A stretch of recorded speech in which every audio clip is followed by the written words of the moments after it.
Hello dear friends, in today's video we discuss a problem on prestressed concrete beam with I section. So let's start problem. A beam carried UDL of 4 kN per meter excluding self-weight and it is prestressed with 120 wires of 5 mm diameter with their centroid 100 mm above the soffit and initial stress to 1000 Newton per mm square. The span of beam is 30 meter. The sectional properties are top flange equal to 750 mm into 200 mm, bottom flange equal to 400 mm into 300 mm, wave equal to 500 mm into 150 mm.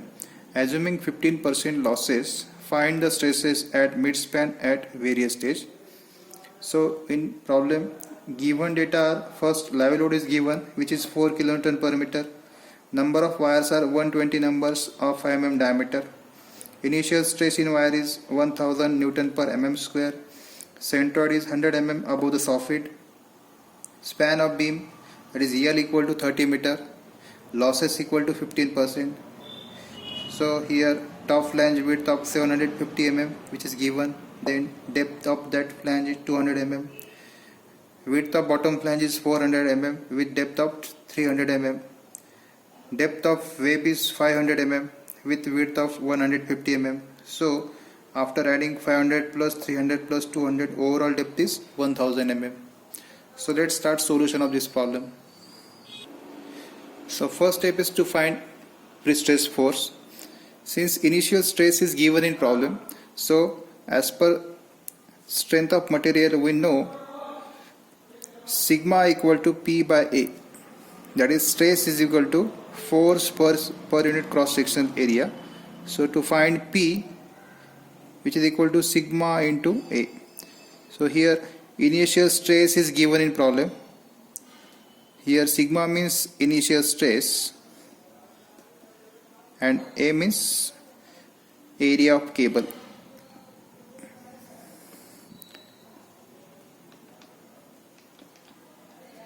So initial stress is 1000 Newton per mm square given in problem. Area of cable, so to find area of cable we know number 120 wires are given with 5 mm diameters. So first for area 5 by 4 into diameter square into number of wires which is 120. So after calculation P equal to 2356.19 kilonewton. So after finding this P, second step is to find depth of neutral axis or position of neutral axis. So before finding this depth of neutral axis, we have to find total area. So total area of I section equal to first area of flange. So top flange equal to width 250 into depth, 750 into 200 plus 500 into 150, that is for wave portion. Then for bottom flange 400 into 300. So after calculation total area equal to 345 into 10 raised to 3 mm square. Then next step is to find y bar. Y bar means it is depth of neutral axis. So to find depth of neutral axis we know equation. So here I section is given, so consider in three part. First for top flange, then for wave portion, so A1 into Y1 plus A2 into Y2, and then for bottom flange A3 into Y3 divided by total area which is A1 plus A2 plus A3.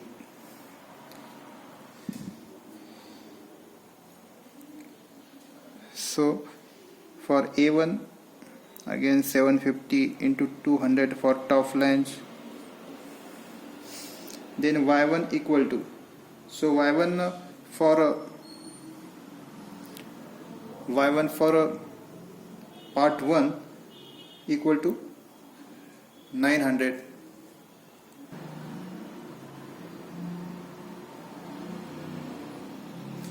So here y1 equal to 300 plus 500, 800. 800 plus 200 by 2 means it is 900.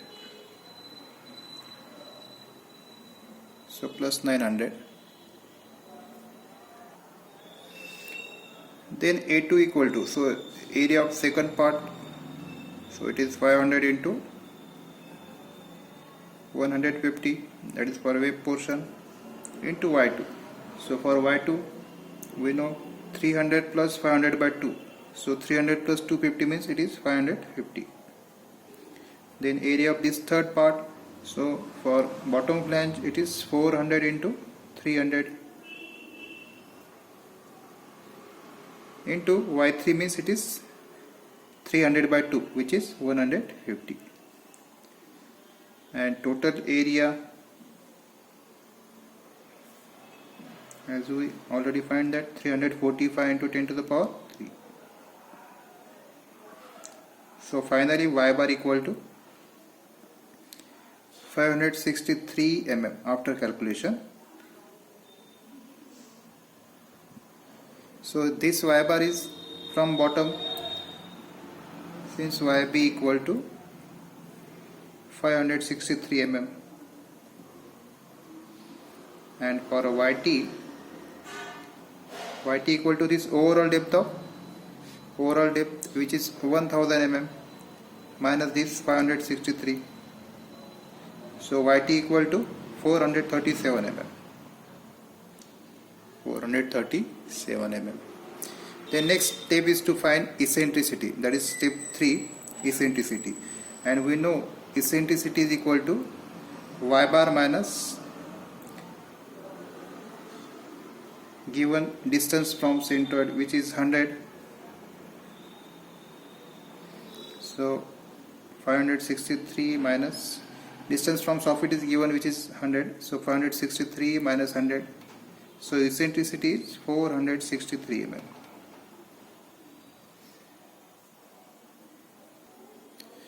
So step number 4, to find moment of inertia, as we know I equal to Ig plus h square. So here I section is in 3 parts, so for part 1, part 2 and part 3. So to find I, first for part 1, so as we know for part 1 Ig means it is BD cube by 12, so B equal to 750, D equal to 200, so BD cube divided by 12 plus then AH square. So area equal to 750 into 200 for part 1. Here to find EH we know y1 equal to 900, that is 500 plus 300 plus 200 by 2, which is 900. So 900 minus this yb, 900 minus this yb. So neutral axis here, so y1 that is 900 minus yb square. This is for part 1. Then for part 2, here depth is 500 and width is 150, here 150. So width B into D cube means depth equal to 500, so 500 cube divided by 12 plus area of this part 2, so 150 into 500 into again yb minus y2, so 300 plus 500 by 2, which is 550, so 563 minus 550 bracket square for part 2. Then for part 3, so again Ig means it is BD cube by 12, so B equal to 400, D equal to 300 square by 12 plus area of this part 3, so 400 into 300 into yb minus y3, so 563 minus 300 by 2, which is 150, so 150 bracket square equal to. So finally I equal to, after calculation it is 4.04 into 10 to the power 10 mm raised to 4. This is moment of inertia for I section. The next step is to find section modulus. So for in section modulus we know here section is unsymmetrical, so for top and for bottom. So first for top portion, so zt equal to I divided by yt. So I equal to 4.04 into 10 to the power 10 divided by yt. Yt equal to 437. So here zt equal to 92.44 into 10 to the power 6 mm cube. Next is to find zb. So to find zb, equation is I by yb. Again I equal to 4.04 into 10 to the power 10 and yb equal to 563.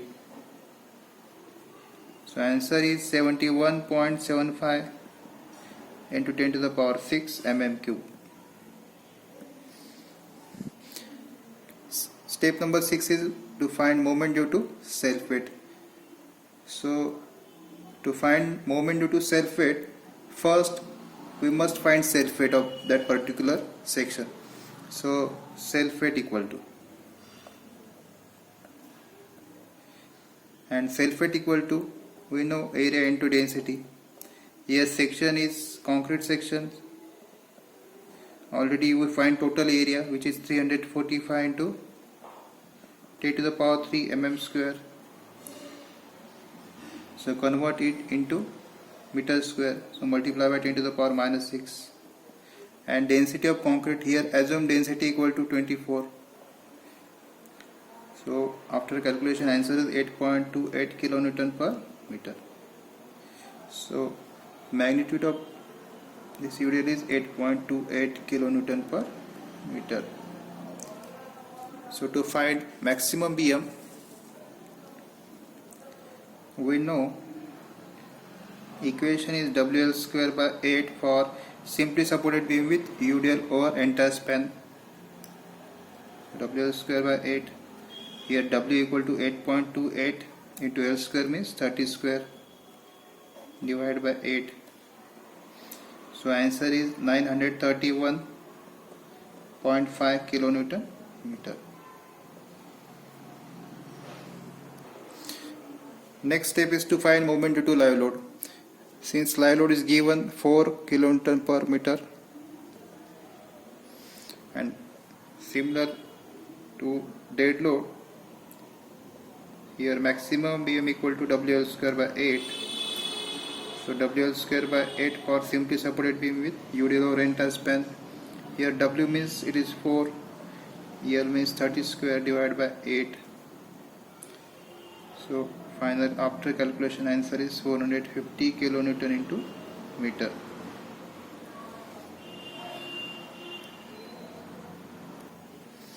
Next step is to find resultant stresses for various stages.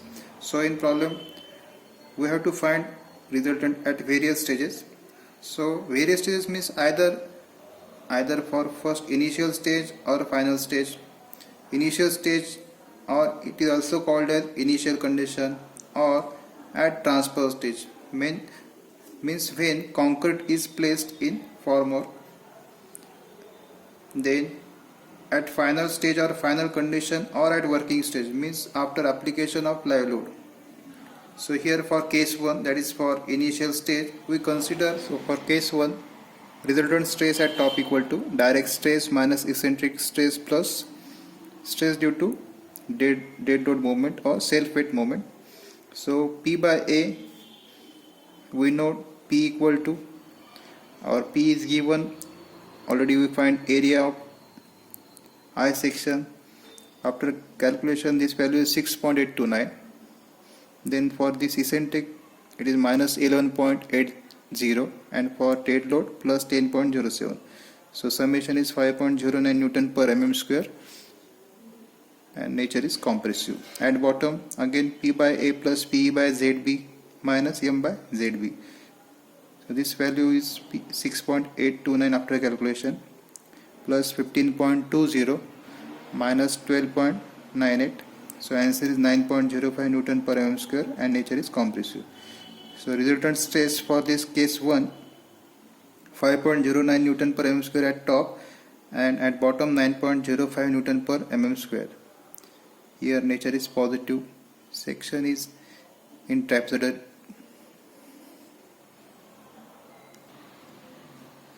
Then case 2, for working stage.